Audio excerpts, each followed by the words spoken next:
सकळ ही रोकिवे संकलित मार्गे. आता श्रवण केलियाचे फळ क्रिया पालके तात्काळ तुटे संशयाचे मूळ एकसरा. ते चालले होऊन आता श्रवण केलियाचे फळ क्रिया पालके तात्काळ तुटे संशयाचे मूळ एकसरा. क्रिया कशी पालटेल? दासबोध वाचल्याने, दासबोध श्रवण केल्याने, दासबोधाचं मनन चिंतन केल्याने सर्व क्रिया पालटतील असं समर्थांचं म्हणणं आहे. त्याची फलश्रुती सांगत असताना समर्थ म्हणतात की तुमच्या क्रिया पालटतील. म्हणजे क्रिया पाळताना पाहिजे आहेत असं समर्थांचं म्हणणं आहे. याविषयी काही संदेह नाही. तर नाही तर क्रिया पालटतील कशाला? समाजामध्ये जे काही आपण चांगली म्हणवणारी सुशिक्षित ही मंडळी जी वावरतो आहोत त्यांच्या क्रियेमध्ये कुठेतरी गोंधळ आहे असं समर्थांना वाटतं. म्हणून हे ऐकलेली क्रिया पालटतील अशी त्याची फलश्रुती सांगितलेली आहे. क्रिया मुख्यतः दोन प्रकारच्या मी मागच्या खेपेला सांगितलं होतं. एक व्यावहारिक प्रापंचिक क्रिया आणि एक पारमार्थिक आध्यात्मिक क्रिया. त्यापैकी व्यावहारिक क्रिया कशा पाळताना पाहिजे त्याचं निरूपण मी गेल्या खेपेला केलं.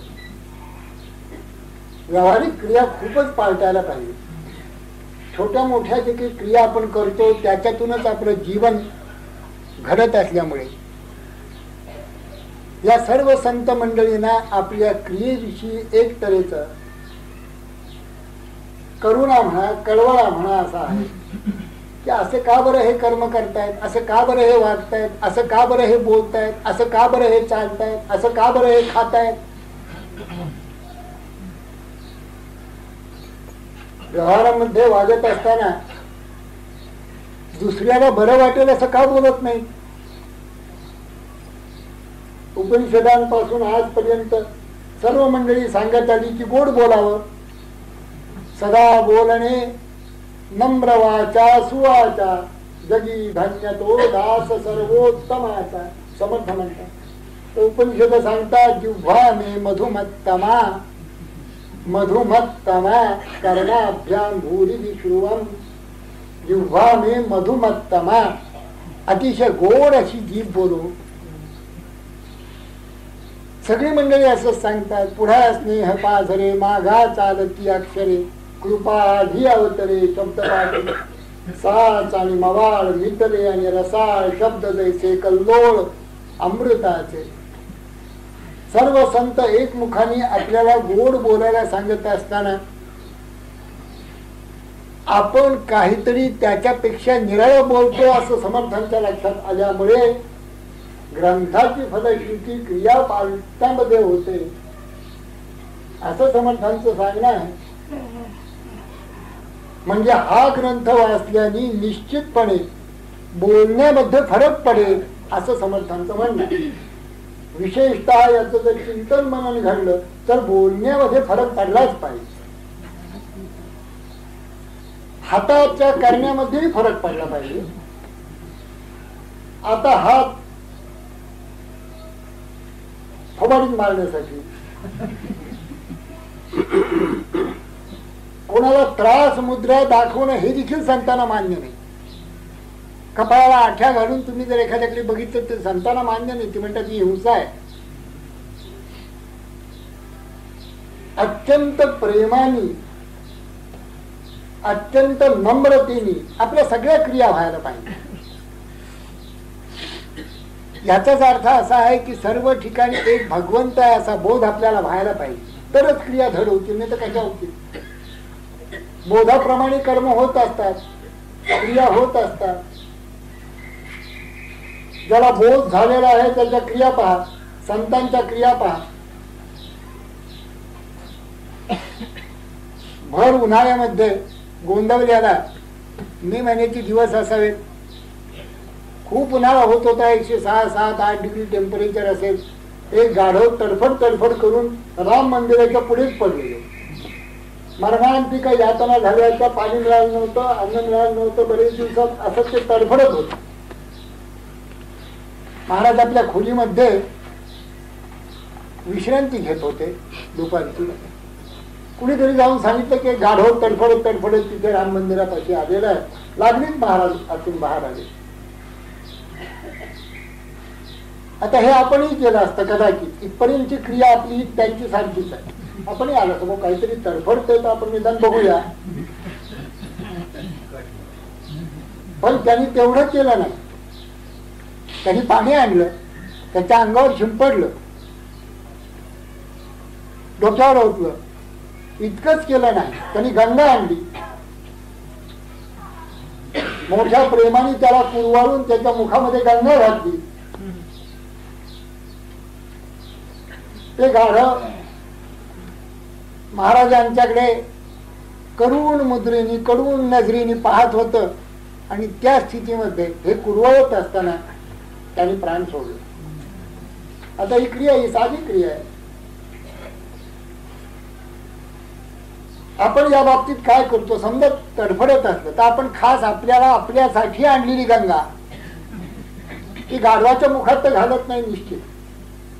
पाणी आणायला धावत नाहीत फारसे, बघतात तडफडते इतकं. ह्याच्यापेक्षा ह्या क्रियेमधला जो फरक आहे, ही आपली क्रिया पाळतेल आणि तशी क्रिया होईल.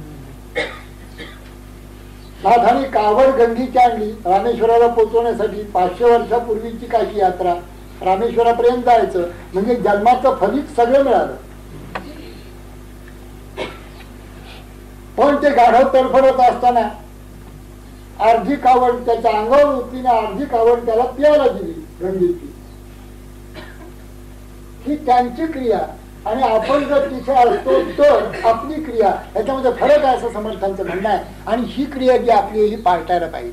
थोडक्यात म्हणजे यच्चयावत भूतमात्रांच्या विषयी कारुण्य आलं पाहिजे, प्रेम आलं पाहिजे, दया आली पाहिजे असं संतांचं म्हणणं आहे. आणि असं जर यायला पाहिजे असेल तर बोध व्हायला पाहिजे, तर बोधानीच क्रिया पाळतात, हाच त्यांचा सांगण्याचा इत्यर्थ आहे. माझा ग्रंथ वाचल्यानंतर पहिलं जर काही मिळणार असेल, जसं ज्ञानेश्वरी वाचल्यानंतर पहिलं जर काय होणार असेल, मागण्या असेल त्यांचं खळांची व्यंकटी जाऊ दया म्हणजे त्या खळांना सत्कर्मी रती वाढ आणि भूतमात्रांना एकमेकांचे विषयी मैत्री प्रेम जडू, हे जसं पहिलंच मागणं आहे त्यांचं, तसं समर्थांचंही असं मागणं आहे की क्रिया पाळतो. यच्चयावत भूतमात्र दुःखात आहे.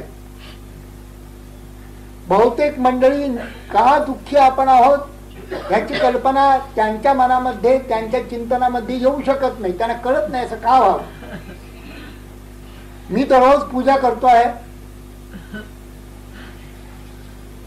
मी रोज काही ना काहीतरी मंत्र जपतो आहे, मी आळंदी पंढरी करतो आहे वर्षाला, एकादशीला, आषाढी, कार्तिकी, इतकं सगळं करून माझं मन का स्वस्थ होत नाही.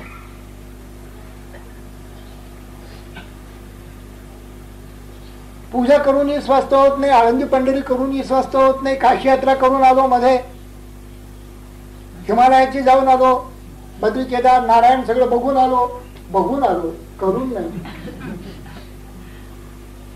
ते मग शेवटी कन्याकुमारी पर्यंत आली, विवेकानंदांचं उत्तम स्मारक झालेलं आहे तिथपर्यंत जाऊन तिथे 2 मिनिटं ध्यानाला बसून आलो, तरी दुःख माझं जात नाही, दैन्य जात नाही, क्लेश जात नाही, व्यग्रता जात नाही, संताप जात नाही. असं का व्हावं. समर्थांचं म्हणणं असं आहे, क्रिया पालटली पाहिजे. क्रिया पालटल्याशिवाय हे सगळं करून देखील उपयोग नाही. कारण हीच क्रिया आपण कोणत्या हेतूने करतो त्याला अतिशय महत्व असून नुसत्या पूजा करून आपल्याला समाधान होणार नाही. कोणत्या हेतूने पूजा होते. पूजा घेत आहे की प्रतिमा, अंगा येतो अंतरात्मा, या बोधाने पूजा होते का. पूजा करत असताना हा माझा प्रभू सर्वात्मक आहे हे समर्थ प्रत्येकाच्या अंतःकरणामध्ये आहेत. यांच्या प्रतीकाची मी पूजा करून सर्वांच्या अंतःकरणाची मी पूजा करतोय. इथून उठल्याबरोबर सर्वांच्या अंतःकरणाला आनंद वाटेल असं माझं बोलणं चालणं होणार आहे. अशा प्रकारच्या पूजेचा भाग पूजा करत असताना असतो का? ह्याला उत्तर नसतो. मारामाऱ्या शैव आणि वैष्णव. संतांना नेहमी असं वाटत असेल की हेची काय फळ मम तपारा. एवढं आम्ही सगळं जे सांगितलं त्याचं हेच का फळ की लोक दुःखी आहेत, भाग्यहीन आहेत, भिकारी आहेत. भाग्यवंताचा भिकारी पुत्र जायचा असं म्हणतात. पूजा घेताची प्रतिमा अंगा येतो अंतरात्मा अवतारी तरी निज धामा होऊन गेले तरी ते निज रूपे असती निज रूपती जगत ज्योती जाणती कळा ती म्हणती. ही जे सत्वगुण जाणती कळा हे सगळं त्या पूजेने आपल्यामध्ये आलं पाहिजे की नको? आपण जन्मभर पूजा करून हे येतं का? अंगात अंतरात्मा म्हणजे मीच तो आहे असा सोहम बोध पूजा करत असताना 25 वर्षांनी का होईना झाला का? तर त्याचं उत्तर नाही असं द्यावं लागेल. ही पूजा करत असताना हळूहळू तया सर्वात्मका ईश्वरा स्वकर्म कुसुमांची बीरा पूजा केली होया पारा तोषा लागी. ही ज्ञानदेवांची पूजा या प्रतीकांची पूजा करत असताना होतं की नाही आपलं? या ध्येयाकडे कोणाचंही लक्ष गेलेलं नाही. क्रिया पालटली पाहिजे. नुसती क्रिया करून भागत नाही. जी क्रिया आहे त्याचा बोध पालटला पाहिजे. नुसती कृती करून परमार्थ होऊ शकत नाही. त्या कृतीच्या पाठीमागचा हेतू पालटला पाहिजे. तो हेतू नीट लक्षात आला पाहिजे. त्याचं ध्येय निश्चित केलं पाहिजे. आळंदी पंढरी करतो, बोध काय व्हायला पाहिजे? सगळ्या यात्रा करत असताना बोध काय व्हायला पाहिजे? सर्व मी झालेपणे ठेले तया येणे जाणे हेची यात्रा करणे खुणेचे माझे. नामदेवांची यात्रा आहे की सगळ्या ठिकाणी मीच एक परमात्मा भरून आहे किंवा मीच एक व्यापून आहे असं ज्या महापुरुषाला बोध झाला तो चालत असतानाही स्वस्थच आहे आणि स्वस्थ बसला तरी तो यात्रा करतोय. अशा बोधावर हे यात्रा करणे यायला पाहिजे का नको?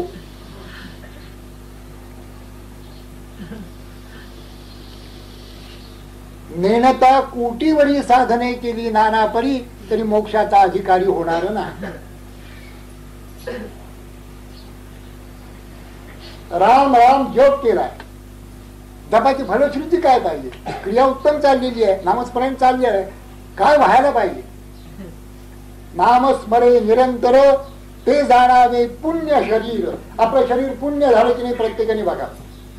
शरीर पुण्य होणं कामक्रोध जाणं, अहंकार जाणं, मदमत्सर जाणं, लोभ जाणं, मोह जाणं. शरीर पुण्य झालं की नाही? समर्थांनी तर म्हटलंय नामस्मरे निरंतर ते जाणावे पुण्य शरीर. जसं जसं नाम शिरत जाईल आत तस तस सगळं शरीर आत बाहेर निर्मळ होतंय की नाही हे पाहिलं पाहिजे. मुद्रा तेजा पुण्य पाहिजे नामधारकाचे. शरीर उत्तम पाहिजे आत बाहेर. असं होतं की नाही? क्रिया तीच राहते पण क्रियेचं पालट होतं की नाही आत? प्रत्येक गोष्ट अशी आहे पारमार्थिक आणि सांसारिक. प्रत्येक गोष्ट आपण करत असताना ते जे करणं आहे ती जी क्रिया आहे त्या क्रियेमुळे सुखही होऊ शकेल, आनंदही होऊ शकेल, तृप्तीही मिळू शकेल, दुःखही होऊ शकेल, संताप होऊ शकेल. एकच क्रिया. भोजनाची एक क्रिया. मी असे लोक बघितले आहेत महाभारत की भोजन करत असताना अशा. आता भोजन करत असताना हे असे तर दुसरं ऑफिस मध्ये काम करत असताना कसे? हे कधी तृप्त होणार? हे कधी आनंदित होणार? ह्या क्रिया चाललेल्या आहेत, नुसत्या क्रियाच चाललेल्या आहेत. यासाठी सारा गीतेनी कर्मयोग एक मोठा उभा केलेला आहे. 3-4 अध्याय. की अरे कृती करायची आहे, कर्म करायचं आहे, पण कसं करायचं आहे सांगू? मयी सर्वाणि कर्माणि संन्यस्य अध्यात्मते तसा निराशी निर्मम भूत्वा युद्धस्व विगतज्वरा. अशा प्रकारे कर्म करायचं. स्वाधिकाराची निनावे जे वाटी आले स्वभावे ते आचरे विधी गौरवे शृंगारुनिया. तर चपाती करताय, पोळी लाटे काय बाया पोळ्या लाटण्यात आपल्याला मग ती अशी पोळी झालेली आहे त्याला कुठला कोण आहे ते कळतच नाही. कारण रागारागात नाही का आमच्या नशिबात पोलपाट लागणार आहे या बोधातच मुली लागलेली. Honor and shame from no condition rise. Act well thy part, there all the honor lies. चंद्र जसा पौर्णिमेचा असतो तशी पुरी पाहिजे.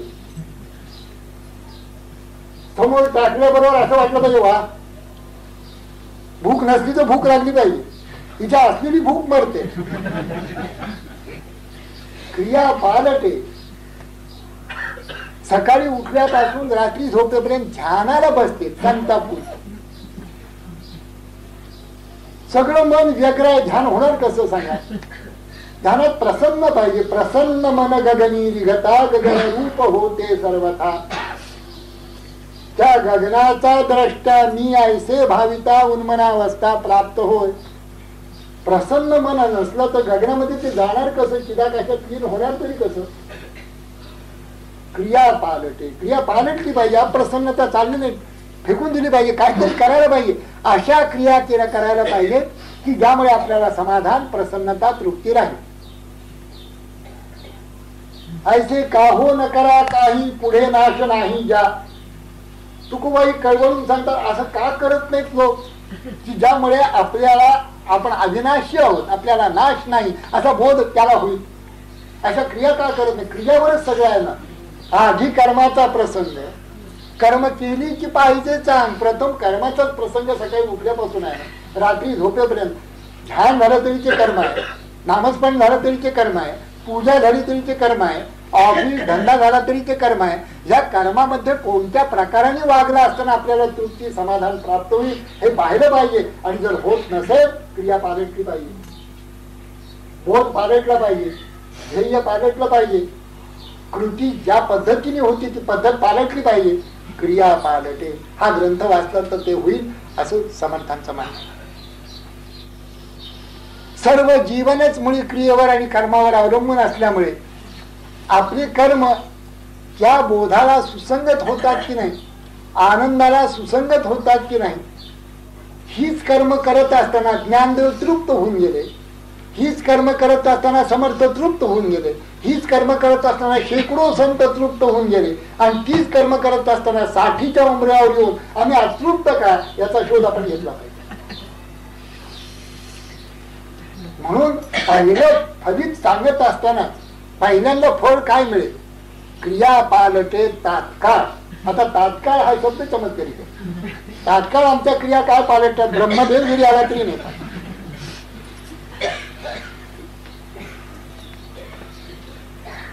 एखादा ग्रस्त आमच्याकडे येतो. आता आम्ही सगळ्या लोकांना सांगतो ठाईच बैसोनी करा एक चित्त आवडी आनंद आढावा. ते येतात आणि सांगतात. हे सगळं ऐकणारच येतात माझ्याकडे आणि सांगतात बासाहेब उद्याला जरा काशीला जाऊन येतो म्हणतो. बा हा प्रसाद घ्या, आमचा एक नमस्कार सांगा. कशाला काशी जातो रे बाबा, कशाला पंढरी जातो. संतांचे सांगणे ऐकत नाही, इंद्रियांचे म्हणणे ऐकतो.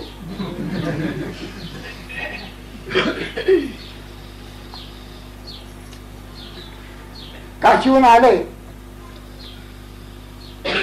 बघितलं का आपल्या दुकानात शालू हा केवढ्याला मिळतो. काशीहून आणला म्हणजे आम्ही फसलो का काय.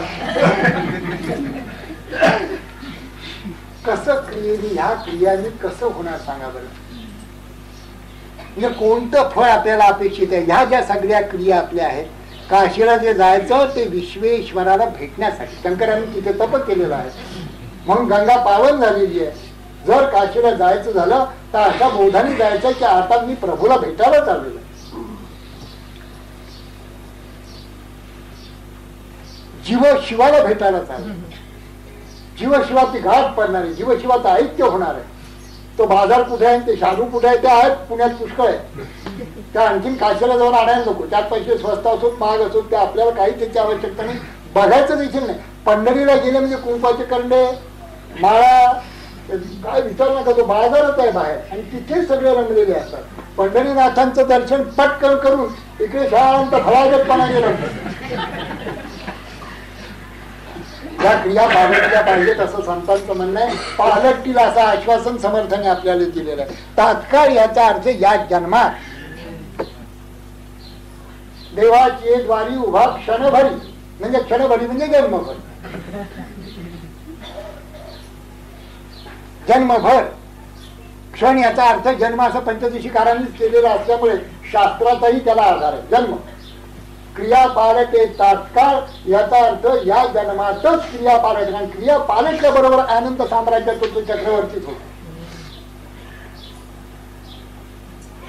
काय संतांचा बोध असतो बघा. ते काही करत असले, मी बघितलेलेच आहे संत प्रत्यक्ष 5-7 वर्ष, पण आपणही पाहिले असतील किंवा नसतील. संत काय असे कुठे वाटेवर पडलेले नसतात. शैले शैले न माणिक्यम मौक्तिकम न गजे गजे साधवो नाही सर्वत्र चंदनम न वने वने. क्वचित कुठेतरी एखादा संत महापुरुष असतो, पण जर भाग्य कोणाला मिळालं तर त्यांच्या क्रिया बघाव्या. त्या चालतात कशी, ते बाकी काही बघायला नको, त्यांचं बाकी काही कळायचं नाही. त्यांच्या क्रियेवर ना लक्षात येईल. त्यांचं बोलणं कसं असतं, हळूवार, त्यांचं चालणं कसं असतं, त्यांचं पाहणं कसं असतं. इतकी अमृत दृष्टी असते की जणू काय अमृताचा वर्षाव दृष्टीत होतोय. समोरचा मनुष्य न्हातोय.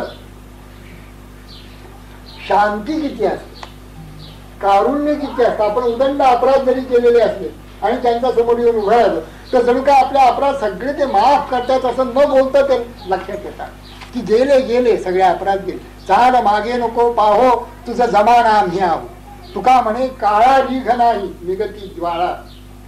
म्हण तू हरी हरी म्हण, बाकी काही करू नकोस. राम राम म्हण, कृष्ण कृष्ण म्हण. तुझे सगळे अपराध गेले जळून खाट. सदा नाम घोष करू हरी कथा तेने सदा चित्ता समाधान. सर्व सुख ज्यारो सर्व अलंकार आनंदे निर्भर डुलत असो. असो ऐसा कोठे आठवची नाही देहीच विदेशी भोगू दशा. तुका म्हणे आम्ही झालो अग्निरूप लागोनी तू पाप पुण्यांगा. अशा प्रकारचं संतांची प्रत्येक क्रिया आनंद रूप, आनंद घन, स्वतः आनंद भोगणारी दुसऱ्याला देणार. नामस्पंदा लिहिताना सततम कीर्तयंतो माम याच्यावर ज्ञानेश्वर महाराज म्हणतात. कीर्तनाचे नटनाचे नाशिले व्यवसाय प्रायश्चित्ताचे जे नामची नाही पापाचे ऐसे केले. समधमा अवकाळा आणि तीर्थे ठायावरून उठविली. तीर्थाला जायचं कशा. यमू म्हणे काय यमावे, दमू म्हणे कवनाते दमावे. तीर्थे म्हणती काय खावे दोष ओखदासी नाही. औषधा पुरता देखील याच्यात दोष. ऐसे नाम घोषे नाहीच करती विश्वाची दुःखे. अवघे जगची महासुखे दुमदुमित भरले. कही एखादी वैकुंठा जावे ती वैकुंठची केले आगवे. ऐसे नाम घोष गौरवे धवळवे विश्व. कसं नाम चाललेलं असतं संतांचं ते पहा. आणि आपण सांगितलं ना, महाराजांनी सांगितलं की नाम घे बाबा, एक पाळ उडलीच पाहिजे. ओढतोय हा. क्रिया पालटली पाहिजे. पारमार्थिक क्रिया, व्यावहारिक क्रिया पालटल्या पाहिजे. पिढीची सारे कधी रस्त्यावर फेकण्याची गोष्ट नाही. आधी खाऊ नये रस्त्यावर. कारण मूर्खांच्या लक्षणात जो रस्त्यावर खातो तो मूर्ख असं समर्थाने म्हटलं. पण खाल्लं समजा आणि नाही भूक भयंकर लागले आणि खाल्लं तर निदान पिढीची साल आपल्या खिशात ठेवावं आणि घरी जाऊन आपल्या कुठे असेल डस्टबिन त्याच्यात टाकावं. रस्त्याने टाकला असताना कित्येक लोकांना ऍक्सिडेंट झालेले आहेत. एवढी तरी क्रिया पालटली तरी समर्थांचं काम झालं असं. क्रिया पालटे, क्रिया पालटे, क्रिया पालटे तात्काळ तुटे संशयाचे मूळ एक असावा. त्यांचा प्रवास झालेला. क्रिया पालटे तात्काळ तुटे संशयाचे मूळ एक असावा. आता पहा, क्रिया पालटे तात्काळ हे लक्षात आलं. आपल्याला क्रिया पालटायची हेही लक्षात आलं. क्रिया पालटली पाहिजे हे आपल्याला चांगलं ठसलं. आपल्या क्रियेनी समाधान मिळत नाही हे आपल्या अनुभवाचंच आहे.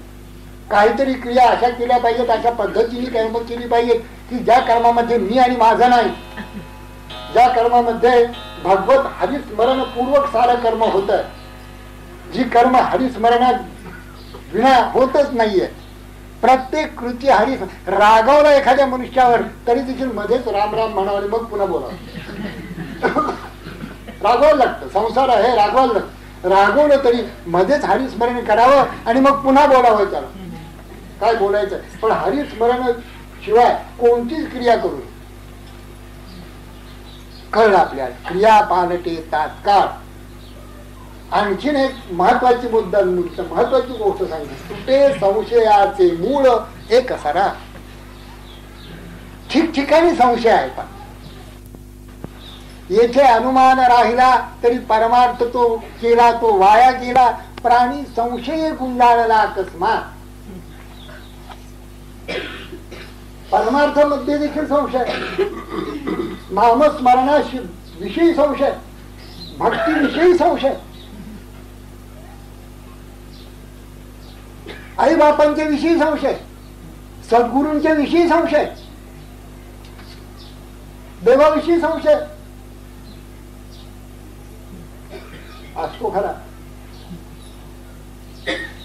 आपल्याच मनात नाही, मोठमोठ्या लोकांना संशय. द्वैत का अद्वैत ह्याच्यावर संशय, सगुण निर्गुण याच्यामध्ये संशय. मोठ्या मोठ्या लोकांचे हे संशय. सगुण आणि निर्गुण याच्यावर संशय. देव निर्गुण का सगुण, द्वैत का अद्वैत. अद्वैत सिद्धी हा मधुसूदन सरस्वतीचा ग्रंथ. अद्वैत सिद्धी जल्पग्रंथ आहे. अद्वैत सिद्धी याची सिद्धी करत असताना मधुसूदन सरस्वतींचं तंत्र असं आहे ते भक्तीला प्राधान्य देतात. ज्ञान झालं तरी भक्ती केलीच पाहिजे तरच परमेश्वराची प्राप्ती असं सांगतात. आचार्य ज्ञानाला प्राधान्य देऊन ज्ञानाच्या तिथे संप्रत झाली तर भक्ती उत्तम, नाही झाली तरी चालेल. ज्ञानात एव तू काय बोललं मी ती शास्त्री शुद्धींनी मा असं त्यांचं स्पष्ट मत. मधुसूदन सरस्वती म्हणतात ज्ञान झालं तरी भक्ती जर झाली नाही ज्ञानोत्तर तर मुक्ती नाही. त्याला गीतेचं प्रमाण देतात, शुद्धीचं प्रमाण देतात. भक्त्या माम अभिजानाची ब्रह्मभूतः प्रसन्नात्मा न शोचती न कांक्षती समस्त सर्वेषु भूतेषु मद भक्तिम लभते परा. आता मला सांगा की एक म्हणतो भक्तीला गौणत्व आहे ज्ञानानंतर, एक म्हणतो प्राधान्य आहे ज्ञानानंतर. हे काय तंत्र आहे? आता ह्यांचा निकाल लावायचा कोणी? हे मोठमोठी मंडळी आहे, ह्यांचा निकाल कोणी लावायचा? आपल्या बुद्धीने काय करता येत नाही. मग गुलाबराव महाराज म्हणतात की ज्ञानानंतर भक्ती, भक्ती आणि ज्ञान एकच आहे आणि भक्ती म्हणजे ज्ञान. अशी पंचायत. आता एवढे मोठमोठाले ग्रंथ त्याचं खंडन बंधन करताना, कारण जल्पग्रंथ आहे, जल्पग्रंथ म्हटलं खंडन बंधन आलं. खंडन बंधन करत असताना मोठमोठ्या लोकांच्या मध्ये केवढा वितंड. भगवद्गीतेमध्ये कर्मच प्रधान आहे असं एक सांगतात, तर भक्तीच प्रधान आहे असं दुसरं सांगतात, तर हा योगाचा ग्रंथ आहे असे तिसरे सांगतात, तर हा ज्ञानाशिवाय दुसरं काही सांगितलंच नाही, हा ज्ञानेश्वरांचंच प्रमाण देऊन सांगतात. याच्या अभिज्ञानाची स्थळ तिने मोक्षोपादान हे फळ या दोहीची केवळ साधन ज्ञान हे तुलेची नाना परी निरूपिले असं सांगतात. आता आपल्या मनामध्ये संशय नाही तर काय येईल सांगा बरं. आता मी काय कर्म करू, आपल्याला काहीच करायचं नसतं पण संशय झालं काय आपल्याला भक्ती करायची नसते, ज्ञानी मिळवायचं नसतं, योगी साधायचा नसतो ना कर्मही धड करायचं नसतं. कारण गीतेने काही जरी सांगितलं असलं आणि त्याचं कोणतंही जरी केलं, कर्म जरी केलं तरी देखील तो ज्ञानाचा अधिकारी झाल्याशिवाय राहणार नाही आणि त्याचा अंतःकरण भक्तीच होत. हे जे संशय आहेत हे का निर्माण होतात? एक आपलं जे अज्ञान आहे त्या अज्ञानाच्या पोटी सारे संशय आहे. सिद्ध असत आत्मज्ञान संदेह वाढवी देहाभिमान. सिद्ध आहे ना आत्मज्ञान. आत्मज्ञानाची काही सिद्धी करायला पाहिजे का? मी परमात्माच आहे, मी ब्रह्मच आहे याची काही सिद्धी करायला पाहिजे का? मुळातच आहे. सिद्ध असता आत्मज्ञान संदेह वाढवी देहाभिमान. देहाभिमानाच्या अंगाने, देहाच्या अंगाने त्याच्यावर अहंता असल्यामुळे संदेह वाढत असतो. म्हणून समाधान आत्मनिश्चय राखावे.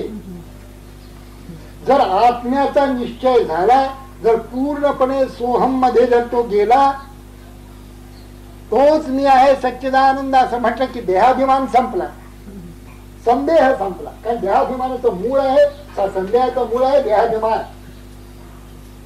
देहाची वरची जी अहंता आहे हा संदेहाचं मूळ आहे. अज्ञानामुळे देह अहंता आहे, अज्ञान हे संदेहाचं मूळ आहे. अज्ञान संपल्याबरोबर संदेह संपतो. समर्थ म्हणतात तुटे संशयाचे मूळ एक सरा, देहाभिमानच गळून पडतो, अज्ञानच संपतो. हा ग्रंथ जो वाचील मनन चिंतन करील अज्ञानच संपतो.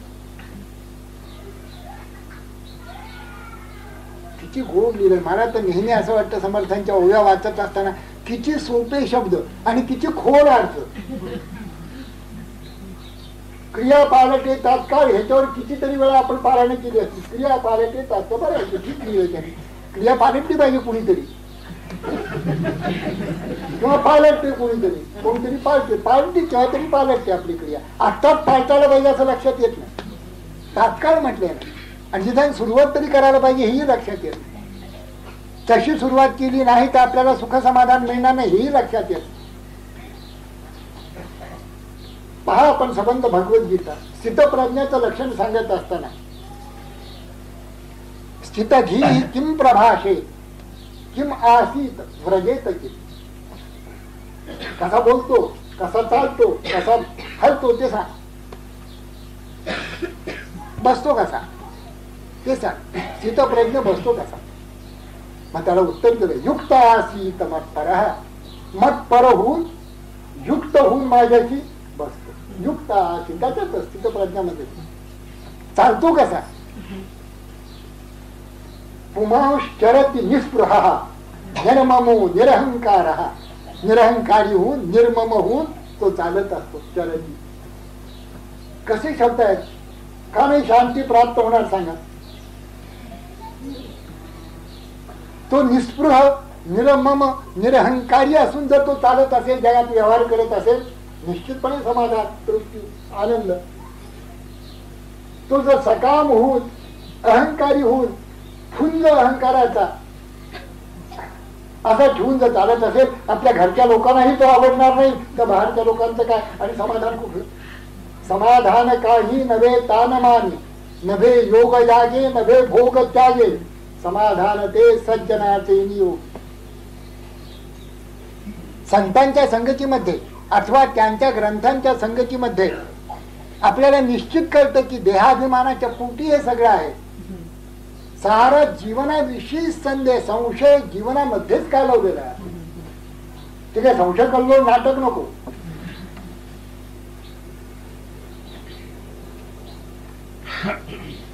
एखादं साध लग्नामध्ये पातळ द्यायचं असलं आणि आमच्या दुकानात खरेदी करायला जर आलं तर मला कळतं ना ह्याला द्यायचंय कोणाला तरी पातळ. तर ती त्या यजमानाने विचारते पर्यंत घ्यावं ना. अरे आता तुला द्यायचं ठरलं तर किंमत काय नाही, 50, 100 पाऊंडचे काय तुझी मैत्रीण म्हणवते तुझ्या ती घरोब्याचे समज. पण त्यांचे संवाद ऐकण्यासारखे असतात, ते टेप करून ठेवण्यासारखे आहेत आणि तेव्हा तरी इथे वाजवण्यासारखे ना. म्हणजे त्याने आपल्याला केवढ्याचं दिलं होतं. 7-8 वर्षापूर्वी लग्न. पण त्यावेळेला पाताळ्यांच्या किमती निम्म्या होत्या. काय ही कसर देऊच नाही खरं म्हणजे. हा असला व्यवहार प्रेमामध्ये संभवतच नाही. मैत्रीण म्हणवतात, प्रेमामध्ये हा व्यवहारच संभवत नाही. काय हा संशय एकमेकांच्या विषयी, एकमेकांच्या मन. त्याने किती दिलं तर मग आपण किती द्यायचं असं का असतं. कुठे उचलायचं की द्यायचं. आणि देवीला जर नेसवायचं असेल तर रामकृष्ण आहे. हे जरा मैत्रिणीचं काय. देवी काय आपली मैत्रीण नाही, त्याच्या आपल्या नात्यातली कोणी नाही बोलत. एकदा आमच्या लहानपणी ठरवलं होतं की बा पातळी नेसवायचं अंबाबाईला. कोणी म्हणाले की असं आपण ठरवलं होतं. त्याला तर 20 वर्ष झाली ते पातळी नेसवायला ठरवू. नेसवलं पाहिजे आता जाऊन. मग आल्याबरोबर विचारतात, अहो खण साधारणपणे देवीसाठी म्हणजे आमच्या लक्षात येत यांना नको आहे. यांना पाहिजे असेल तर 10-12 रुपयाचं 2x2चा ब्लाऊज पीस पाहिजे, पण देवीला नेसवायचं आहे ना. आता काय मग मी सांगतो त्यांना देवीला नेसवायला जरा बऱ्यापैकी जर घेतलं तर अधिक चांगलं. ह्याच्यावर देवीला आता हे जे काही तंत्र आहे त्याच्यात काय सांगा, कुठला परमार्थ आहे. सत्यनारायणाच्या सुपाऱ्या तो प्रसिद्धच आहे. मागतातच मग दुकानदाराकडे सत्यनारायणाच्या सुपाऱ्या पाहिजे म्हणजे का, अहो तुम्ही जी खाता ती द्या की, आता नाही तर घेऊच नका, अजिबात घालूच नका. सत्यनारायण कुणी सांगितलंय. हे जे काही सगळं तंत्र आहे परमार्थाचं, त्याने कोणतं समाधान, कोणती तृप्ती, क्रिया पालटे तात्काळ तुटे संशयाचे मूळ एक करा, मार्ग सापडे सुगम. माझा हा ग्रंथ वाचला, समर्थ छातीला हात लावून सांगतात, तुम्ही हा ग्रंथ वाचा, मनन करा, चिंतन करा. आता या समर्थांचाच उत्सव चालू आहे. आणखीन एका ठिकाणी प्रवचन आहे, मला जाता आलं नाही प्रवचनाला, म्हणजे माझंच होतं वस्तुतः, पण ते मला काही शक्य नव्हतं, करणं शक्य नव्हतं. कारण मी म्हटलं इथे करा.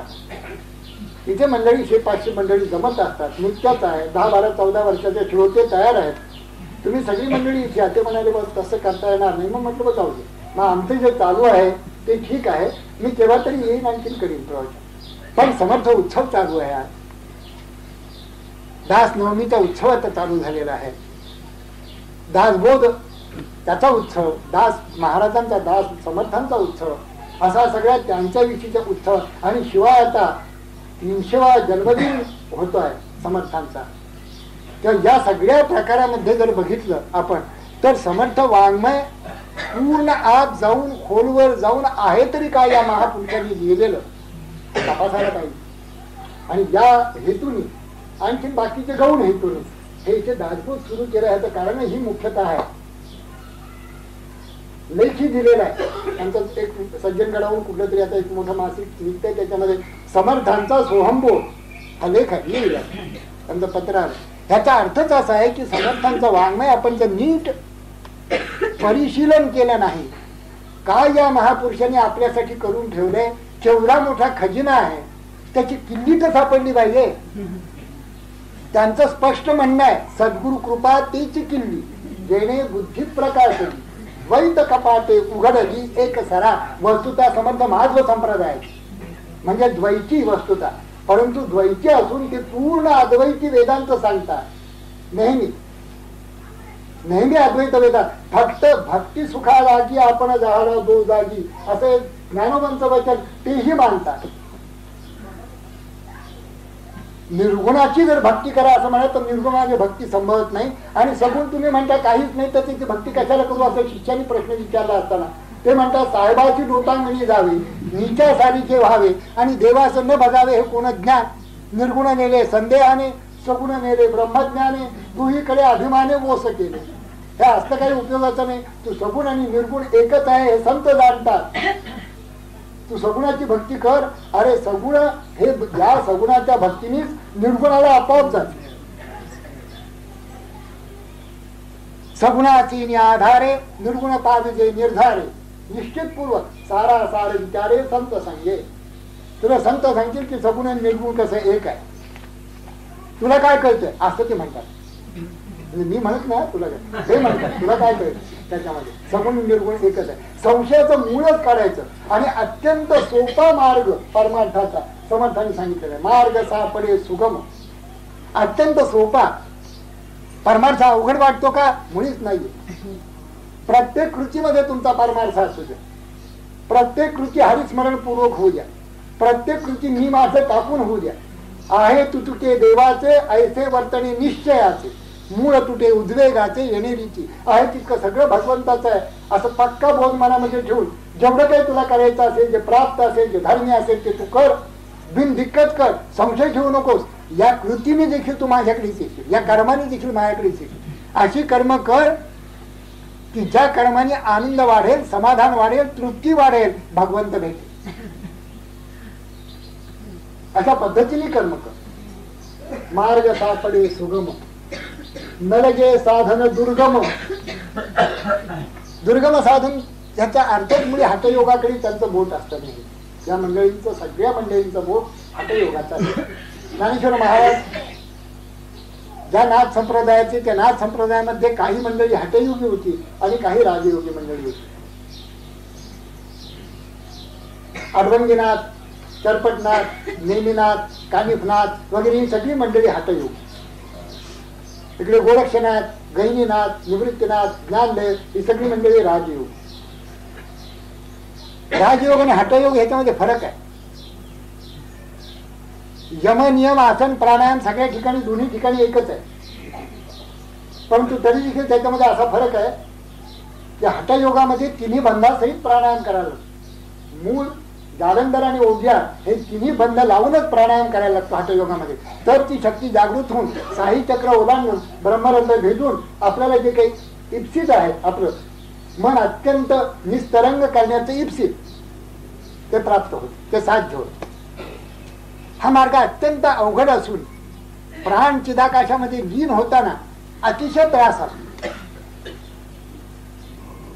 म्हणून वाचून योगासीनी बळे अधिक काही मिळे ऐसे नाही आगळे कष्टची तया. लोहाचे चणे जरी बोचरिया पडती खाणे, म्हणजे माझ्यासारखं ज्याला दात नाही त्याला लोखंडाचे चणे खायला दिले तर जे होईल ते या योगाने होतं, असं ज्ञानेश्वरांचंही म्हणणं आहे. तहाने तहानची प्यावी, भुकेलिया भूकची खावी, अहोरात्र वावी मावावा वारा, उनी देहाचे पहुलणे निरोधाचे वेलावणे वगैरे ज्या ओव्या ज्ञानोबाने लिहिलेल्या आहेत 12व्या अध्यायामध्ये, ती या योगाला, हठयोगाला अनुलक्षून हे अत्यंत अवघड आहे. या मार्गाने जाण्याचं काही कारण नाही. तरीही 6व्या अध्यायामध्ये काही प्रकरण हठयोगाचं त्यांनी सांगितलेलं आहे.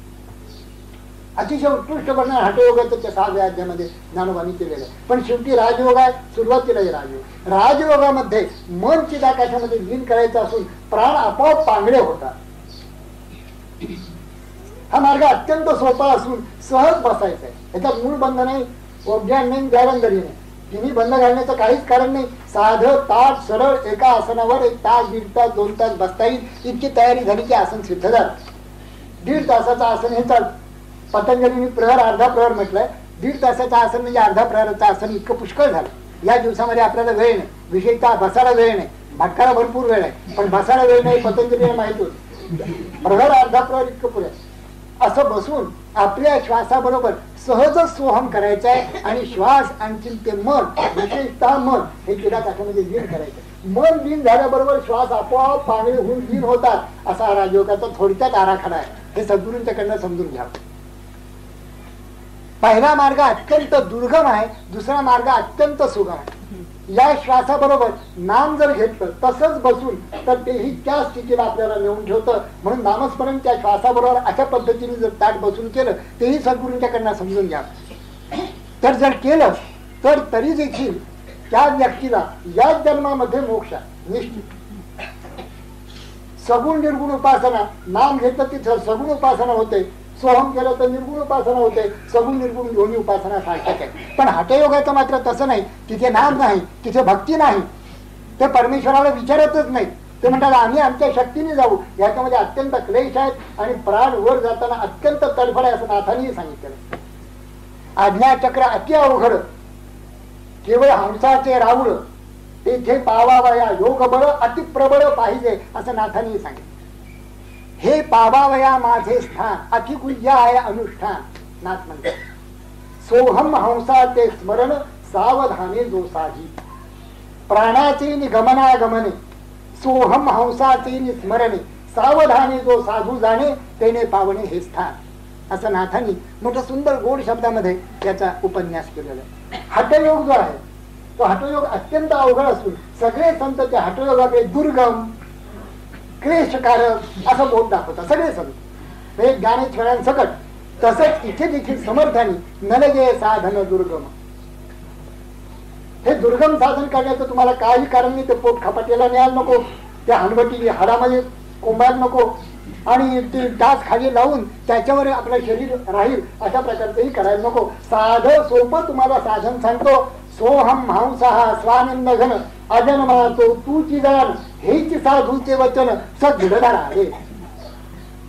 ऐक शिष्या येची ते वर्म स्वये तूचे आहेस ब्रह्म याविषयी संदेह भ्रम धरूच नको. आता हीच व्हावया दृढीकरण शिष्या पाहिजे सद्गुरु भजन. सद्गुरु भजने समाधान नेमस्त आहे. किती सोपं आहे. हे बसायचं रोज थोडा वेळ. आपणाशी लाभ हे ज्ञान परम दुर्लभ, जे आजी आजची स्वयंभ स्वरूपची स्वये. म्हणून तू काय कर, नेमस्तपणाने घटका अर्धा घटका रोज या ध्यानाला बसत जा. नाम घे अथवा सोहम कर, दोन्ही मिळून एकच स्थिती होईल. मन चिदाकाशामध्ये लीन होईल. नाम घेता घेता चिदाकाशामध्ये लीन झालेलं मन तुला रामरूपच करून टाकेल. कारण ते मन लीन झाल्याबरोबर विश्व पसारा सगळा मावळतो आणि आपण आनंद स्वरूप आहोत असं जीवाची स्थिती त्याचीच त्याला प्राप्त होते.